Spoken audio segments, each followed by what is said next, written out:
Hello दोस्तों, मैं Sarla Yadav SY Hindi platform channel पर एक बार फिर से आप सभी का हार्दिक अभिनंदन करती हूं। और HPSC PGT एग्ज़ाम जो 2024 में अभी 20 अक्टूबर को होने वाला है, उसी के लिए हम अभिव्यक्ति और माध्यम का एक शॉर्ट में रिवीजन करवा रहे हैं।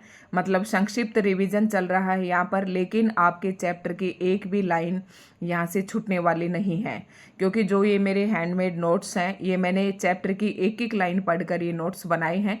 तो इससे पहले आज हम पढ़ेंगे अध्याय नंबर 2 और इससे पहले अध्याय नंबर 1 की मैंने वीडियो डाल दी है। अगर आपने नहीं देखी है तो उसे ज़रूर देख कर जाए। एग्ज़ाम से पहले बिल्कुल शॉर्ट में हर एक वो लाइन, इंपॉर्टेंट लाइन आपको इन नोट्स में देखने को मिलेगी जहाँ से एग्ज़ाम में प्रश्न पूछा जाता है।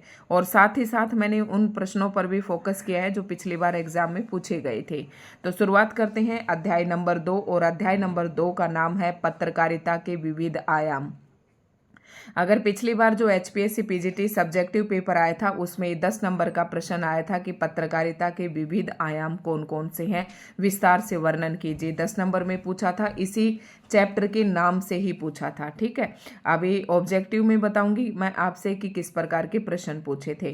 तो इसमें आपको सारा सब कुछ पत्रकारिता के बारे में पता होना चाहिए कि पत्रकारिता क्या होती है।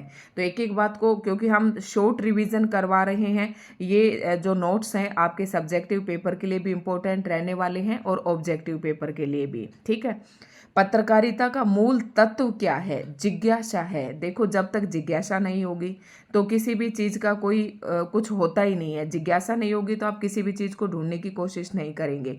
तो पत्रकारिता का इम्पोर्टेंट है, ये लाइन दिखने में छोटी सी दिख रही है। पत्रकारिता का मूल तत्व क्या है? जिज्ञासा है। पत्रकारिता होती क्या है? इस प्रश्न को, इस बात को आप आराम से इसे समझ लेंगे तो ये जो चैप्टर है ना, आपको बहुत ही अच्छे से समझ में आ जाएगा। पत्रकारिता के ऊपर ही है ये सारा। तो पत्रकारिता क्या होती है? अंग्रेजी जर्नलिज्म का हिंदी अनुवाद है। यानी कि अंग्रेजी में जिसे हम जर्नलिज्म कहते हैं, उसी को हिंदी में हम पत्रकारिता कहते हैं। जर्नल का अर्थ है पत्रिका, और मैथ्यू आर्नल्ड के अनुसार पत्रकारिता शीघ्रता से लिखे जाने वाला साहित्य है। इंपॉर्टेंट पंक्ति है, पिछली बार इसी तरीके की पंक्तियां पूछी थी कि ये पंक्ति किसके द्वारा कही गई है कि के अनुसार पत्रकारिता शीघ्रता से लिखा जाने वाला साहित्य है। तो ये पंक्ति किसकी है? मैथ्यू आर्नल्ड की। ठीक है, पत्रकार देश विदेश की घटनाओं, समस्याओं और सूचनाओं को संकलित कर समाचार रूप में ढालकर प्रस्तुत करते हैं। इसी प्रक्रिया को पत्रकारिता कहते हैं। पत्रकारिता में आप क्या समझे? पत्रकारिता से सीधा मतलब हमारे समाचार पत्र से है, और समाचार पत्र के अंदर क्या होती हैं? समाचार होते हैं। और वो समाचार किस रूप में होती हैं? या तो कोई घटना होती है या कोई समस्या से संबंधित कोई सूचना होती है। ठीक है, तो पत्रकार क्या करते हैं? देश विदेश में जो कुछ भी घटनाएं घटित हो रही हैं, तो उन सभी सूचनाओं को संकलित कर समाचार के रूप में ढालकर प्रस्तुत करते हैं। इसी प्रक्रिया को क्या कहते हैं? पत्रकारिता कहते हैं। तो अब आप आराम से समझ गए होंगे। थोड़ा सा समझाने के लिए मेरे पास बहुत कुछ है, लेकिन थोड़ा सा जल्दी रिवीजन करेंगे क्योंकि 20 तारीख को पेपर है। अब देखो, न्यूज़, हमने न्यूज़ पढ़ा, मतलब खबर पढ़ी आपने। तो न्यूज़ का मतलब क्या है? N से है आपका नॉर्थ, E से है ईस्ट, W से है वेस्ट और S से है साउथ। यानी कि ईस्ट, वेस्ट, नॉर्थ, साउथ, पूर्व, पश्चिम, उत्तर, दक्षिण, चारों तरफ की जो घटनाएं हैं, जो भी सूचनाएं हैं, उनको इकट्ठा करके एक समाचार का रूप देकर, समाचार का रूप देने की जो प्रक्रिया है, उसे ही क्या कहते हैं? पत्रकारिता कहते हैं।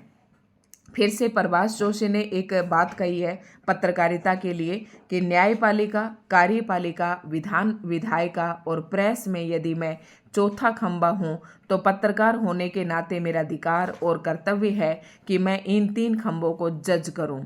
ठीक है, मतलब हमारे देश का जो कार्य व्यवस्था है वो 3 भागों में विभाजित है। एक न्यायपालिका, एक कार्यपालिका और एक विधान पालिका। अभी विधान पालिका मतलब विधायक के अभी इलेक्शन हुए थे। ठीक है, और आपने देखे होंगे। कार्यपालिका जो हमारे कार्य प्रणाली जो भी है प्रशासन का है, और न्यायपालिका जिसके अंतर्गत हमारे सारे कोर्ट आ जाते हैं। सुप्रीम कोर्ट है, उच्च न्यायालय है, आपका हाई कोर्ट है, और जो डिस्ट्रिक्ट कोर्ट भी होते हैं, ये सब हमारे न्यायपालिका के अंतर्गत आ जाते हैं। तो और कह रहा है कि ये 3 तीन स्तंभ हैं हमारे देश की, किसी भी देश की व्यवस्था को चलाने के लिए। लेकिन यहाँ पर प्रभाष जोशी लिखते हैं कि एक और चौथा स्तंभ भी है, जिससे हमारे इसको प्रेस को एक अपनी व्यवस्था जो है प्रशासन की, उसका चौथा स्तंभ माना जाता है। और कवि यहाँ पर प्रभाष जोशी कहते हैं कि प्रेस में यदि मैं चौथा खंबा हूँ तो पत्रकार होने के नाते मेरा अधिकार और कर्तव्य है कि मैं तीनों को जज करूं। मतलब न्यायपालिका क्या कार्य कर रही है, कार्यपालिका क्या कुछ कर रही है और विधायक क्या कुछ कर रही हैं, इन सभी की निगरानी रखने का काम किसका है? पत्रकार का है।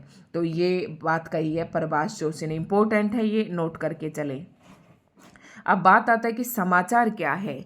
किसी भी समाचार किसी भी ऐसी ताज़ा घटना, विचार या रिपोर्ट है जिसमें अधिक से अधिक लोगों की रुचि हो और जिसका अधिक से अधिक लोगों पर प्रभाव पड़ रहा हो। मतलब हर एक खबर को हम समाचार नहीं कह सकते, हम उसी को समाचार कहेंगे, उसी सूचना को समाचार के रूप में लेंगे जो केवल ताज़ा घटना पर आधारित हो, विचार परक हो, रिपोर्ट है जिसमें अधिक से अधिक लोगों की रुचि हो और जिसका अधिक से अधिक लोगों पर प्रभाव पड़ रहा हो, वही घटना क्या कहलाती है? वही जो विचार या घटना है वही समाचार कहलाता है। तो ध्यान रखना है, इस बात को अंडरस्टैंड करना है ध्यान से। किसी घटना को समाचार बनने के लिए उसमें क्या, अब ध्यान से सुनना, किसी भी समाचार को, किसी भी घटना को आप समाचार कब कहेंगे? जब उसमें नवीनता हो और जन रुचि प्रभाव जैसे तत्वों का होना आवश्यक है। मतलब नवीनता, नया, बासी तो समाचार कोई सुनना पसंद ही नहीं करता, और अधिक से अधिक लोगों की जन रुचि हो और ठीक है जैसे तत्व उसमें होने चाहिए, तभी हम उस घटना को समाचार कह सकते हैं। अब समाचार के तत्व मतलब क्या है? तत्व का मतलब है कि अगर किसी घटना के अंदर, किसी सूचना के अंतर्गत अगर ये सारे तत्व नहीं मिलते हैं तो आप उसे समाचार नहीं कह सकते। किसी भी घटना के अंदर, किसी भी समाचार के अंतर्गत कुछ तत्व होने चाहिए। तो वो तत्व कौन कौन से हैं? नवीनता, मतलब कोई भी समाचार नया होना चाहिए, निकटता होनी चाहिए। आप देखो, मैं यहाँ बैठी हूँ, अगर किसी देश में, रूस, अमेरिका जैसे, या तो वो दूसरे देश में जो कुछ भी घटित हो रहा है उसका प्रभाव जो है हमारे देश में रहने वाले लोगों के ऊपर कम ही लोगों पर असर पड़ेगा। तो जो समाचार है वो निकटता होनी चाहिए। अब जैसे कि हम जिस डिस्ट्रिक्ट में रहते हैं उसके दाएं बाएं जो कुछ घटित हो रहा है तो उसमें ज़्यादा से ज़्यादा लोग रुचि लेते हैं। तो नवीनता होनी चाहिए, निकटता होनी चाहिए, प्रभाव होना चाहिए, उसका प्रभाव भी जनता पर पड़ना चाहिए, जन रुचि होनी चाहिए। टकराव या संघर्ष होता है तो उसको ज़्यादा उसका समाचार बनने की संभावना रहती है।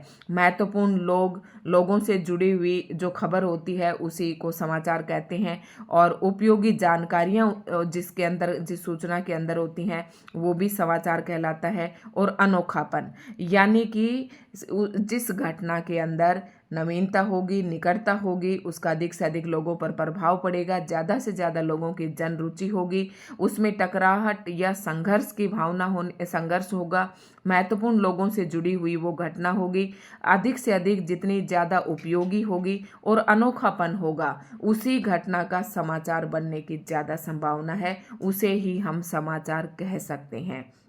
तो ये तत्व हैं और काफ़ी इम्पोर्टेंट है।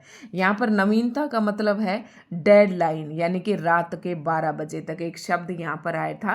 डेडलाइन मतलब होता है कि अखबार हो, चाहे पत्र पत्रिकाएं हो, चाहे रेडियो टेलीविज़न में छपने वाले हो। तो रेडियो टेलीविज़न में तो क्या होता है कि हर घंटे का, हर आधे आधे घंटे में नए ताज़ा जो भी समाचार आते रहते हैं उन्हें प्रकाशित करते रहते हैं।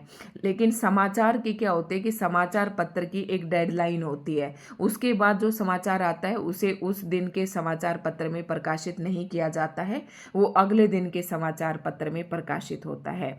जैसे कि किसी समाचार पत्र की डेडलाइन रात के 12 बजे है, तो 12 बजे से पहले पहले जो भी समाचार आ गए उन सबको प्रकाशित कर दिया जाएगा, और 12 बजे के बाद जो आएंगे वो अगले दिन के समाचार पत्र में प्रकाशित होंगे। तो इसे डेडलाइन कहते हैं, आप समझ गए होंगे। उसके बाद उसमें कुछ तत्व और भी थे समाचार के, अनोखापन, पाठक वर्ग और नीतिगत ढांचा। तो ये कुछ तत्व हैं जिन्हें आपको ध्यान रखना है। उसके बाद क्या है, समाचार आपको समझ में आ गया होगा। देखो, इसमें अभी तक मैंने आपको पत्रकारिता बताया, तो पत्रकारिता आप समझ गए। उसके बाद फिर मैंने समाचार बताया कि हर घटना को हम समाचार नहीं कह सकते, उसके अंतर्गत कुछ तत्व होने चाहिए, तो मैंने समाचार के तत्व बताए। अब दूसरा एक शब्द आता है, ये सब क्या है, पत्रकारिता के आयाम है। जैसे समाचार है, संपादन है, पत्रकारिता है, ये सारे उसके आयाम है। संपादन क्या होता है? संपादन का अर्थ होता है निष्कासन, मतलब शुद्धिकरण करना। तो यहाँ से थोड़ा सा पढ़ लेते हैं। संपादन का अर्थ है किसी सामग्री की अशुद्धियों को दूर करके उसे पठनीय बनाना। मतलब कोई भी घटना का सूचना पत्रकार इकट्ठे करके लाते हैं, तो उसमें क्या करते हैं, उस समाचार को शुद्धिकरण किया जाता है, उसे पढ़ने योग्य बनाया जाता है। तो यही क्या कहलाता है? संपादन कहलाता है। तो संपादन का काम कौन करते हैं? देखो, उप संपादक अपने संवाददाताओं की खबरों की भाषा, व्याकरण, वर्तनी और तथ्यपरक अशुद्धियों को दूर करके उसे प्रकाशित करने का स्थान तय करता है। ये सब क्या कहलाता है? संपादन कहलाता है। अब आपको संक्षिप्त रूप से बताती हूँ कि जैसे भी कोई संवाददाता है, अब संवाददाताओं को अपने अपने एक क्षेत्र दे दिए जाते हैं। जैसे किसी को खेल का क्षेत्र दे दिया, किसी को विज्ञान का क्षेत्र दे दिया, किसी को कृषि का क्षेत्र दे दिया, किसी का सिनेमा जगत का क्षेत्र दे दिया। उन सभी क्षेत्रों से संवाददाता क्या करते हैं? खबरों को इकट्ठा करके लाते हैं। तो सारी खबरें एज इट इज अखबार में छापने के लिए नहीं होती हैं। उनका क्या करते हैं, जो संपादक होते हैं, जो उप संपादक होते हैं, वो उन्हें व्याकरणिक दृष्टि से उनका शुद्धिकरण करते हैं और फिर क्या करते हैं, उसे ही हम क्या कहते हैं? संपादन कहते हैं। और उनका शुद्धिकरण करके उन्हें प्रकाशित करने के लिए उनका स्थान भी तय करते हैं कि अखबार में उनको कहाँ पर और कितना स्पेस देना है और कौन से समाचार को कहाँ पर छापना है। ये सारा काम किसके अंतर्गत आता है? संपादन के अंदर। अब संपादन ये नहीं है कि जो संपादक है वो अपनी मर्जी से ही सब कुछ कर देगा, उसके कुछ सिद्धांत होते हैं और संपादन करते वक्त कुछ सिद्धांतों का ध्यान रखना पड़ता है। सिद्धांत है तथ्यों की शुद्धता, यानी कि संवाददाता जो भी खबर लेकर आए हैं अपने अपने क्षेत्र से, उनके तथ्यों की शुद्धता को देखेंगे, जांचेंगे, परखेंगे। वस्तुपरकता, ऑब्जेक्टिविटी। वस्तुपरकता का मतलब है कि जैसे कोई संवाददाता उस क्षेत्र से उस सूचना को लेकर आया, तो उसमें जो उसका व्यक्तिगत दृष्टिकोण है ना, भाई हर आदमी का अपना व्यक्तिगत दृष्टिकोण होता है, तो उसमें संपादक या संवाददाता उस रचना को अपने व्यक्तिगत दृष्टिकोण से नहीं लेगा। यही होता है वस्तुपरकता। ठीक है, एक तरीके से ये तथ्यों की शुद्धता से मिलता जुलता ही है। दूसरा होता है निष्पक्षता। निष्पक्षता का अर्थ तटस्था नहीं है, मतलब जो समाचार पत्र प्रकाशित कर रहा है, जैसे संपादक है या उप संपादक है या जो भी उसके विभाग में शामिल हैं, उन्हें निष्पक्ष होकर समाचार को प्रकाशित करना चाहिए। निष्पक्ष का मतलब ये नहीं कि तटस्थ रहें, एक ही पक्ष की तरफ बोले। जैसे कोई समाचार है कि दो गुटों के बीच में लड़ाई होगी, लड़ाई वाली खबर है, उसको समाचार के रूप में छापना है, तो ये नहीं है कि एक ही पक्ष की तरफ खड़ा रहेगा पत्रकार, नहीं, वो दोनों की तरफ की बताएगा कि क्यों हुई, कैसे हुई, किसकी गलती थी, किसकी नहीं थी, अगर ऐसा होता तो ऐसे नहीं होती। तो मतलब दोनों पक्षों पर प्रकाश डालना होता है, उसे कहते हैं निष्पक्षता। इसी तरीके से संतुलन होता है, खबरों के बीच में संतुलन बनाकर उन्हें प्रकाशित करनी होती है। और फिर स्रोत, तो ये संपादक के सिद्धांत है, इन्हें आपको अच्छे से याद कर लेने हैं। पत्रकारिता के कुछ अन्य आयाम भी हैं। तो पत्रकारिता के 3 आयाम अभी तक हमने पढ़ लिए, 2 आयाम पढ़ लिए। उसके बाद तीसरा आयाम आता है पत्रकारिता के कुछ अन्य आयाम। जैसे कि मैंने संपादकीय बताया, संपादकीय एक पृष्ठ होता है अखबार में।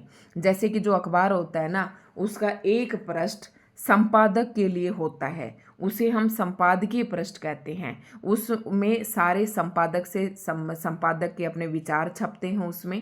और थोड़ा सा और इसकी परिभाषा बता देती हूँ मैं, संपादकीय क्या होता है।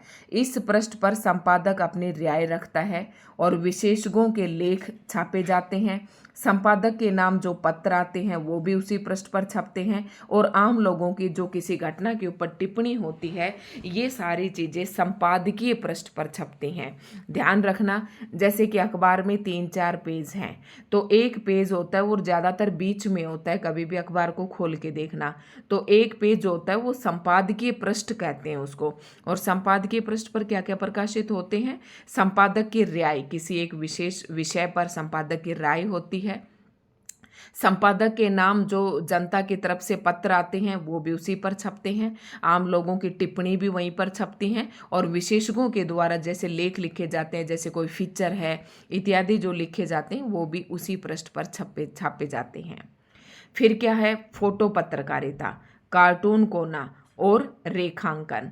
मतलब इसमें क्या होता है कि ये भी पत्रकारिता के विविध आयाम हैं। कौन कौन से? संपादकीय, फोटो पत्रकारिता और कार्टून कोना और रेखांकन।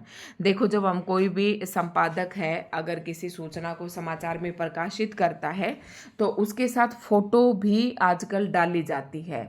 तो जैसे कोई एक्सीडेंट की है, अब वहाँ पर दोनों गाड़ियों को भिड़ते हुए दिखा देते हैं और दाएं बाएं जो डेड बॉडी है वो पड़ी हुई है।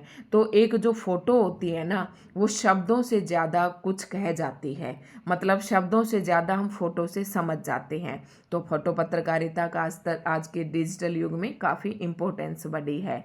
कार्टून कोना, कार्टून भी होते हैं, ये आपको अखबार के प्रथम पृष्ठ पर ये देखने को मिल जाएगी। और कार्टून पे भी कई ऐसे व्यंग्यात्मक टिप्पणियाँ होती है जो कार्टून कह जाते हैं, जिस बात को और कोई कहने में सक्षम नहीं होता, लेकिन कार्टून के माध्यम से हम उस बात को कह देते हैं।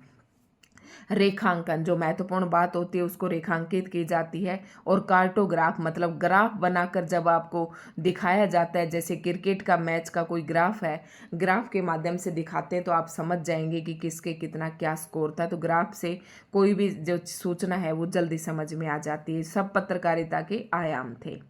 अब आता है पत्रकारिता के प्रकार। तो पत्रकारिता के कई प्रकार होते हैं, जैसे खोजपरक पत्रकारिता होती है, विशेषी। अब मैं इनको ना बहुत ज़्यादा डिटेल से नहीं बताऊंगी। वे खोजपरक पत्रकारिता, वॉचडॉग पत्रकारिता। वॉचडॉग पत्रकारिता क्या होती है? सरकार पर निगरानी रखती है। विशेषीकृत पत्रकारिता के अंतर्गत कौन से आ जाते हैं? जैसे संसदीय, न्यायालय, आर्थिक, खेल, विज्ञान, विकास, फैशन, फिल्म, अपराध जगत से जो भी जुड़ी हुई पत्रकारिता होती हैं वो सब विशेषीकृत, मतलब एक विशेष क्षेत्र से संबंधित जो होती हैं। ठीक है, तो उसमें वही समाचार छपते हैं। खोज परक, जैसे जो अनुसंधान होते हैं उस परक की, उस टाइप की, जैसे कोई सी भी नई चीज़ पर जो रिसर्च हो रहा है, अनुसंधान हो रही है, उसको इस पत्रकारिता के अंदर आ जाती हैं। एडवोकेसी पत्रकारिता। और फिर होता है वैकल्पिक पत्रकारिता। ये मीडिया स्थापित व्यवस्था के विकल्प को सामने लाने के लिए होती है। ठीक है, तो ये बहुत बड़ा, अपने आप में काफ़ी बड़ा चैप्टर है, लेकिन यहाँ पर पूरा अगर मैं डिटेल से बताने लगी तो चैप्टर देखो ये बहुत लंबे लंबे चैप्टर हैं, लेकिन मैं आपको संक्षिप्त रूप से बता रही हूँ जो आपके पेपर में प्रश्न के तौर पर पूछे जाएंगे। अब पत्रकारिता की वैशाखियाँ आपको कोई 4 इनमें से दे देंगे, 3 दे देंगे और एक कोई गलत शब्द डाल देंगे और आपसे पूछ लेंगे कि पत्रकारिता की वैशाखी कौन सी नहीं है। तो संदेह करना पत्रकार का गुण है। अगर ये वैसाख या संकट या दुविधा के समय उसके काम आती हैं। ठीक है, पत्रकारिता की जो वैसाखियाँ, वैसाखी का मतलब सहारा, तो मतलब संदेह तो करता है ये पत्रकार, लेकिन जब कहीं कोई संकट या दुविधा की स्थिति उत्पन्न होती है तो इन वैसाखियों का सहारा लिया जाता है। जैसे सच्चाई है, संतुलन है, निष्पक्षता है और स्पष्टता, ये 4 वैसाखियाँ होती हैं। उसके बाद आता है संपादक मंडल। अब जो भी समाचार पत्र के अंतर्गत जो समाचार छापे जाते हैं उसको ये तो है नहीं कि एक ही आदमी सारा काम कर लेगा, तो संपादक का एक पूरा मंडल होता है। यह एक संगठन है जिसमें संपादक, संयुक्त संपादक, सहायक संपादक, विशेष संपादक, मुख्य संपादक, उप संपादक, संवाददाता और प्रूफ रीडर शामिल होते हैं। संपादक मंडल में कौन कौन शामिल होते हैं? ये सब शामिल होते हैं, सहायक, उप सहायक, विशेष संपादक, मुख्य संपादक, ये सभी संपादक मंडल में शामिल होते हैं और इनका एक संगठन होता है। उसके बाद आता है समाचार माध्यमों में मौजूद रुझान। व्यापारीकरण के कारण सभी अधिक से अधिक धन कमाना चाहते हैं, इसे आप छोड़ दें। तो 1 मिनट, पीत पत्रिका का नाम आया है, इसे मैं आगे बता दूंगी आपको, इसे आप छोड़ सकते हैं। पत्रकारिता का महत्व क्या है? देश विदेश की गतिविधियों की जानकारी, जन सामान्य को उसके कर्तव्य और अधिकारों की जानकारी देना। मतलब पत्रकारिता का महत्व क्या है हमारे समाज में, आप सभी जानते हैं कि इससे क्या होगा। अगर पत्रकारिता नहीं होती तो देश विदेश की गतिविधियों के बारे में जानकारी नहीं मिलती, तो देश विदेश में क्या कुछ घटित हो रहा है उसकी जानकारी दी जाती है पत्रकारिता के माध्यम से। जन सामान्य को उसके कर्तव्यों का पता चलता है पत्रकारिता से, और उसके अधिकारों की जानकारी देती है। रोजगार के अवसर तलाशने में सहायक, जैसे कि समाचार पत्र से हमें ये पता चल जाता है कि कहाँ पर किस चीज़ की वैकेंसी निकल रही है। ठीक है, राष्ट्रीय चेतना को सशक्त आधार देती है। युगीन समस्याओं से जनता को जोड़ती है। जैसे अभी कोरोना आया था तो युगीन जो समस्याएं थी उनसे जनता को जोड़ा, सभी को सचेत रहने के लिए कहा। ठीक है, मानव कल्याण की प्रेरणा देती है। तो ये सारे महत्व हैं पत्रकारिता के। उसके बाद ये देखो यहाँ पर आती है जो इम्पोर्टेंट पॉइंट्स हैं वो मैंने यहाँ पर नोट करे और इनमें से एक प्रश्न बनने की संभावना है। पीत पत्रकारिता, पीत पत्रिका क्या होती है? इसमें अखबार अफवाहों, व्यक्तिगत आरोप प्रत्यारोपों या प्रेम संबंधी या भंडाफोड़ या फिल्मी गपशप को समाचार की तरह प्रकाशित करते हैं। जैसे कि कोई अफवाह फैली है झूठी, या किसी का व्यक्तिगत अफेयर है, प्रेम संबंध है, या किसी का भंडाफोड़ करना है, तो उसको भी समाचार की तरह प्रकाशित किया जाता है। उसे हम पीत पत्रिका कहते हैं, यानी कि सनसनी फैलाना। ठीक है, समझ गए होंगे। पेज 3 पत्रकारिता क्या होती है? अमीरों की पार्टियां, महफिलों, जाने माने लोगों के निजी जीवन के बारे में पेज 3 पर छपते हैं। अब अखबार 3 पत्र जो समाचार का पत्र होता है, पेज नंबर 3 पर जो समाचार छपते हैं उसमें अमीरों की पार्टियां, महफिलें, फिल्में संबंधी, तो निजी जीवन के बारे में, जाने माने लोग हैं उनके निजी जीवन के बारे में, ये सब हम समाचार कहाँ पर छपते हैं? पेज 3 पत्रकारिता। एक होती है डेडलाइन। डेडलाइन तो मैंने आपको अभी बताया था, किसी समाचार को प्रकाशित व प्रसारित करने के लिए पहुंचने की समय सीमा को क्या कहते हैं? डेडलाइन कहते हैं। ये मैं इससे पहले भी आपको बता चुकी अभी। उसके बाद आता है न्यूज़ पेज। किसी मुद्दे पर लिखे जा रहे लेख या फीचर से उस नवीनतम घटना का उल्लेख जिसके कारण वह मुद्दा चर्चा में आ गया, उसे न्यूज़ पेज कहते हैं। तो ये तो आपको ना इनकी परिभाषा आपको ऐसे कैसे ध्यान रखनी पड़ेगी, पेपर में रखी मिलेगी। जेम्स गॉर्डन वेल्ट ने क्या कहा है? विशेष संवाददाता को आधा राजदूत व आधा गुप्तचर कहा था। मतलब ये अब आपसे पूछ ले कि विशेष संवाददाता को आधा राजदूत या आधा गुप्तचर किसने कहा? तो जेम्स गॉर्डन वेल्ट ने। ये इंपॉर्टेंट है, इसी तरीके के प्रश्न एचपीएससी ने पूछे थे पिछली बार। आगे है, समाचार के किसी भाग को एक स्थान से दूसरे स्थान पर ले जाना क्या कहलाता है? ब्रेक लाइन कहलाता है। सरकार की नीतियों, कार्यक्रमों या उपलब्धियों के बारे में सूचना देने वाली जो एजेंसी होती है उसे PIV कहते हैं, यानी कि पत्र सूचना कार्यालय। पत्र सूचना, P से पत्र और I से इंफॉर्मेशन हो गया, या कुछ इसकी फॉर्म क्या है हिंदी में लिख रखा है मैंने, पत्र सूचना कार्यालय। ठीक है, तो ये कुछ पॉइंट्स हैं महत्वपूर्ण, आपको एक बार पढ़ते हुए चलना है, ऐसे प्रश्न आपको कहीं मिलेंगे भी नहीं। ठीक है, तो ये चैप्टर नंबर 2 था, और चैप्टर नंबर 3 अब हम अगली वीडियो में डालेंगे। धन्यवाद। आपको दोस्तों एक बार कमेंट करके ज़रूर बताएं कि आज की वीडियो आपको कैसी लगी। बहुत ही शॉर्ट में मैंने आपको पढ़ाने की कोशिश की है, और साथ ही साथ ये भी बताया कि इस चैप्टर में कहाँ से प्रश्न बनने की संभावना है। तो पिछली बार ये ऑब्जेक्टिव में यहाँ से प्रश्न नहीं पूछा गया था, केवल सब्जेक्टिव में पेपर क्वेश्चन पूछा गया था, और वो भी चैप्टर के नेम से ही पूछा गया था 10 नंबर पर। तो मैंने आपको सारा बता दिया है। ठीक है दोस्तों, तो वीडियो आपको अच्छी लगे तो लाइक एंड शेयर करें। धन्यवाद।